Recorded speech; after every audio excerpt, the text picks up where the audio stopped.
Hello everyone, and let's talk about how you can make your generative AI initiative thrive by letting your staff and volunteers lead the charge. And here's the key.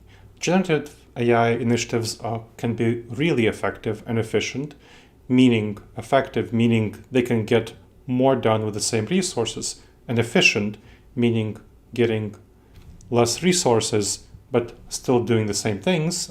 Ideally, they can do both, but in order to do so, you need to get your staff and volunteers both engaged and involved. An excellent way to do so is a pilot program. So that's what I want to talk about today, pilot programs. These enabled structured evaluation and creation of early adopters, champions, before full-scale rollout.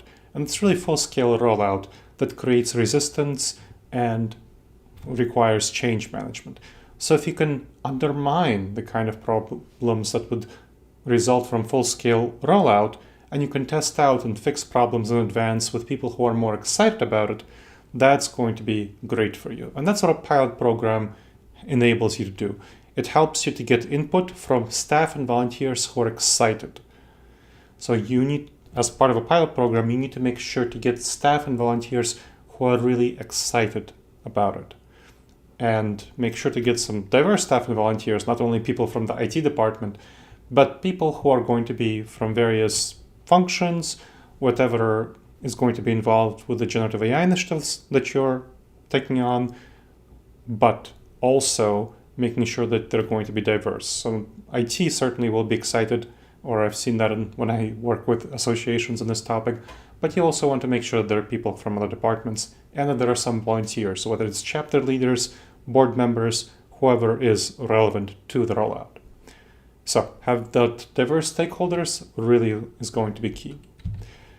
The active involvement that they will participate in, that these pilot program participants, they are actively involved, they're engaged, and that helps get them excited and helps create buy-in. It reduces resistance and builds up trust. It helps create champions who will drive broader adoption and training. So after they give their input and you improve whatever the generative AI initiative that you intended to roll out based on their input, they'll be more excited about it and they will be invested into making sure that it goes right. They will help train others. So whoever they will be talking to, they will help train them and they will help get them excited on the rollout. Make sure as part of creating these champions in this pilot program that you offer incentives for people to participate.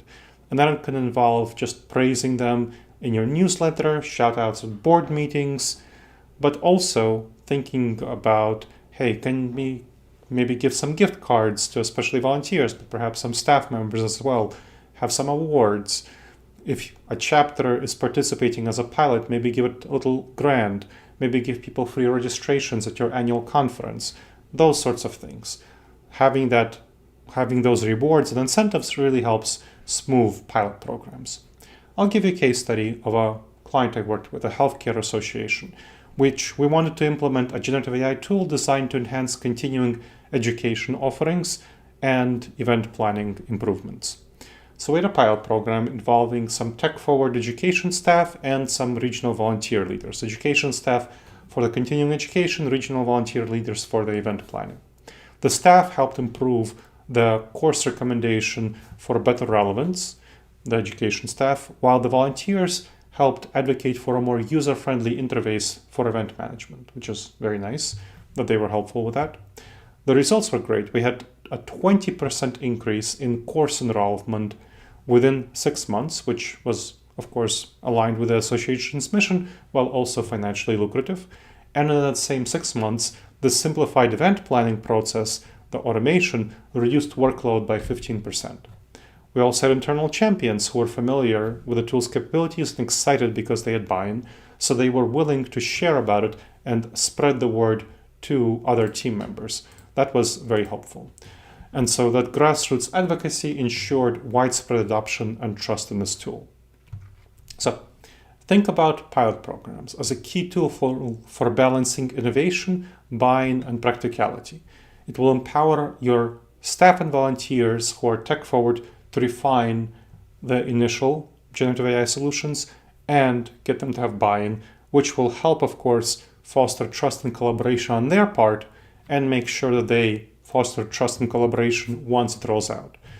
This approach is what will strengthen your association while helping it embrace generative AI, and it will help set your association as a thought leader in your industry. Please make sure to subscribe to this channel for more videos like this, and please shoot me any questions that you have to gleb@disasteravoidanceexperts.com. Again, that's GLEB@disasteravoidanceexperts.com.